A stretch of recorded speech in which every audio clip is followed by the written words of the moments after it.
This one, if I'm not mistaken, I know Sharon, you'll be able to, I don't know if you remember this or not. I think this is on McCourty. I don't know if this is Forest? Okay. See, she knows. Okay, now what about the porch, Sharon? I think the porch is pretty close to original, or fairly closely after the house was built. Okay. I mean, it's appropriate for within probably 15 years after the house was built. Okay. But you can see on this one, it's got that bay window on the left hand, on the side of it. And here the cornice is not as wide as some of the other cornices that we've had in some of the other houses, but this is the Italianate style. This one, I don't want to venture it. Wheaton? Yes. Okay, good. Oh, good. Oh, 5 points for me. Okay, good. I'm doing fine. You could classify this as almost like an irregular Italianate. It's an L-shaped Italianate. They have the regular Italianates, which are that cubic shape, and the irregular Italianates, and this is an L-shaped. And one of the big differences is that it doesn't have the return cornices. Yeah. The boards are not as wide as on the Greek Revival, and if you look at the corners, It's got it looks like little tiny skinny columns at the top. yeah, those are pilasters. So Sharon's, and that's true. It doesn't have the Greek Revival returning cornice. It's got the pilasters on the side. Look at the windows too, especially those windows down on the ground level. Those are a lot more taller and narrower than what you would see in a Greek Revival. So this is an irregular Italianate. Now we get into another type of Italianate, and they have them in the Vine neighborhood. They have just about everything. See, I think, Pat, that might be a good slogan. The Vine neighborhood, we have just about everything. We have everything. Okay, fine. This is called the Italian Villa. This is the Ira Bixby house. It was built in 1866. Mr. Bixby made his money in lumber. Anyway, so this house has a lot of those same elements that we've seen in the Italianates.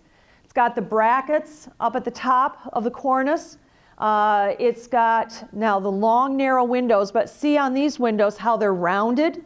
We have paired windows. The one element that this has that the other one, oh, and it's got the bay window on the side, is this has got that tower. So this is the Italian Villa. Here's some more detailed pictures. Here's a detail of the tower. You can see where paint makes a difference in bringing out the detail. Whereas this might have been painted at one time, if I'm not mistaken, wasn't it blue and white at one time? The detail was white and the base of the house was blue. By adding those different colors, you really bring out the detail in that. And here we see the side bay window, and you can see the pilasters on the corner just to the left of the bay window. You can see what sometimes are referred to as pilasters or like fake pillars, which is, as Sharon pointed out with that L-shaped Italianate, is another characteristic of Italianate architecture. So Italian Villa.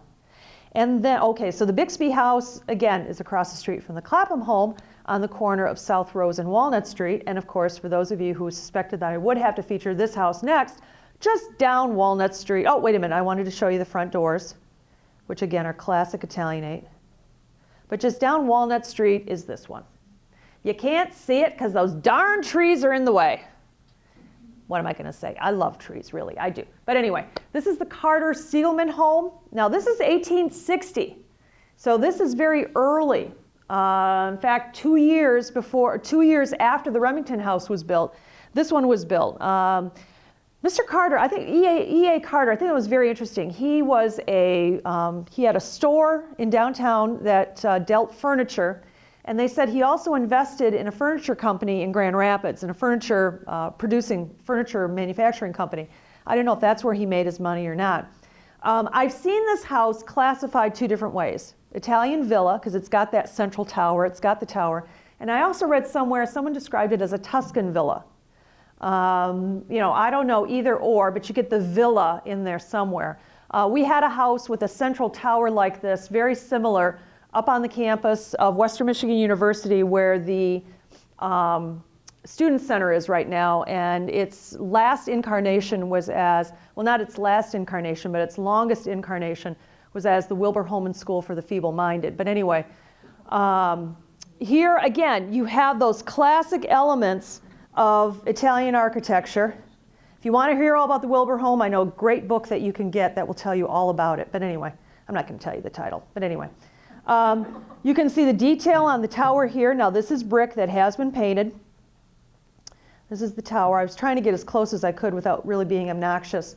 And here's a window detail. And you can see the long, round-headed windows with the decorations on the front and the very wide cornice. How did they use that tower? I don't even know if they use, I don't even know what kind of room is up there, if there really is a usable room up there or not. Sharon, have you been up there before? I don't know. I mean, so many times the tower room was not really, I know there's a light up there. It was for ventilation. Yeah, for ventilation. The windows up there in the summer and all the warm air was Yeah. cool air from down below. I found that out when I worked a tour at the William Wood, William Upjohn home on South Street, which is also an Italian villa, that you can open those windows and the hot air does come out. So I don't know if there's really usable space there, Nelson. I'm really not too sure if it's that or if the light there is just for show or what. I'm not sure. I've been in the building but not up there before. Okay. All right. Queen Anne. Queen Anne. Sharon shared this story with you, and I'm not going to go into the story itself, but let's talk about the architectural style. Queen Anne, general years 1880 to 1900. Queen Anne is totally different from Italianate because now, for the most part, we have not the very symmetrical cubic shape. We've got gable roofs. We've got angles going all over the place. We've got windows of all different shapes and sizes. We have the use of texture. Texture with such things as shingles, fish scale shingles, other types of shingles to give the house some texture. As I always like to say, we're dealing in a period of time right now in the last half of the 19th century when every man's home is their castle, and they want to make sure that their home is unique to anybody else that they know of. This is a home on South Westnedge that recently had a lot of its nasty siding taken off to reveal this. You also know with Queen Anne's now, if you've been around the Stewart neighborhood and driven around the Vine neighborhood, that paint color. People have a lot of fun with paint color in bringing out details. Okay, this is on South Westnedge. This is the Kirby home. This is built in 1890. This is just to the north of Central High School. Again, classic Queen Anne. Gable roofs where it's coming off into a triangle. Just to the left of that main gable, we have a little window called a dormer. You sometimes have multiple chimneys. A lot of detail. This is the era, too, I like to say, of the porches and the detail on the porches. And over here on this house, it's not original. It was rebuilt, the porte cochere, where the carriages would come or the vehicles would come or whatever. I can't remember how many years ago that was put in, but, and again, the fish scale shingles. You can see it in this home right around in this area right here. Look at the detail on that corner window right there. So anyway, this is 1890, Queen Anne. Have a lot of nice Queen Annes in the Vine neighborhood. I had to throw this in. This came from a book called Picturesque Kalamazoo, published in 1909, just to show you that not all Queen Anne homes had to be big.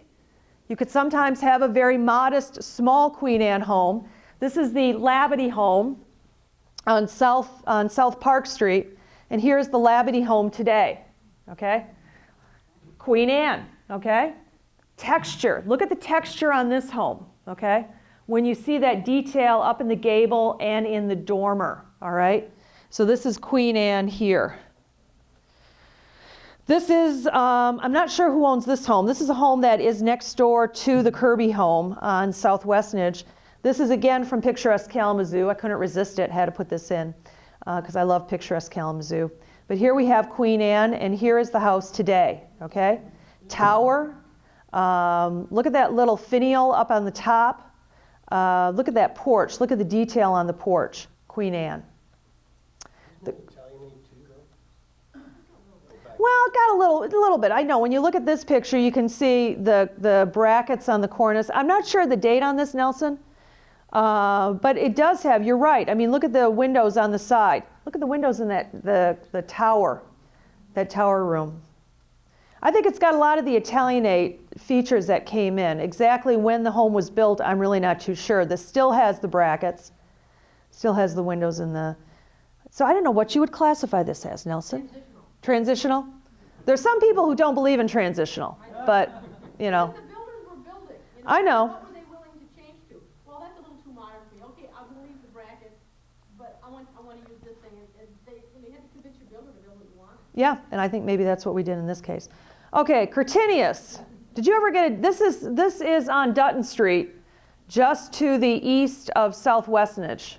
I'm thinking it's, if I remember, like late 1870s, Okay. 78. Okay, 76, 78. So this does have, when you look at the windows look very Italianate. This has got a very wide cornice, but it's got that tower in the middle and that detail on there. This house, I tell you, this house had more lives than a cat.